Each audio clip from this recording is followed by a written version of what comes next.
The term safari comes from the Swahili word safiri, meaning to journey, which itself traces back to the Arabic word safar.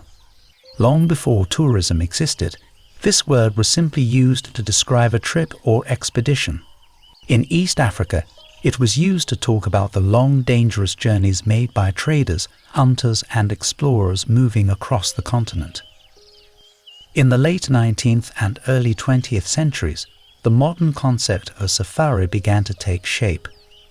European adventurers and aristocrats traveled to Africa in search of big game and exotic trophies. These hunting expeditions were grand, expensive affairs involving large teams of porters, guides, cooks, and even personal servants. Camp life was elaborate, with canvas tents equipped with fine furniture, silverware, and champagne on ice. The hunts themselves were dangerous, often targeting Africa's most iconic animals, the so-called Big Five. For the hunters, these expeditions were a test of courage, skill, and endurance. For the wildlife, they were often deadly encounters that took a heavy toll on animal populations. But as time went on, the meaning of safari began to shift. Advances in photography and transport opened Africa's landscapes to a new kind of traveler, one who wanted to capture animals not with a rifle, but with a camera. In the mid-20th century, countries like Kenya began to establish national parks and game reserves to protect their wildlife.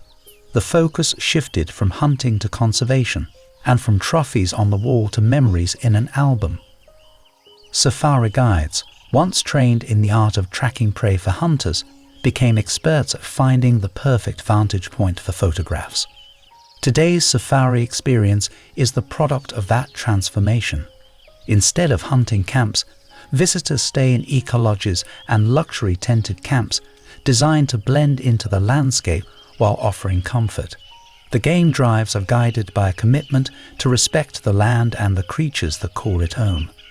The roar of a lion at night or the sight of an elephant crossing the road feels no less thrilling than it must have for early explorers. But now it comes with the understanding that these moments are precious and worth protecting. The safari has also become a vital part of local economies. It creates jobs for guides, trackers, cooks, drivers, and artisans. It funds conservation programs that protect endangered species and support anti-poaching efforts. And it fosters a connection between travelers and the places they visit, reminding them that nature's wonders aren't guaranteed unless we actively work to preserve them.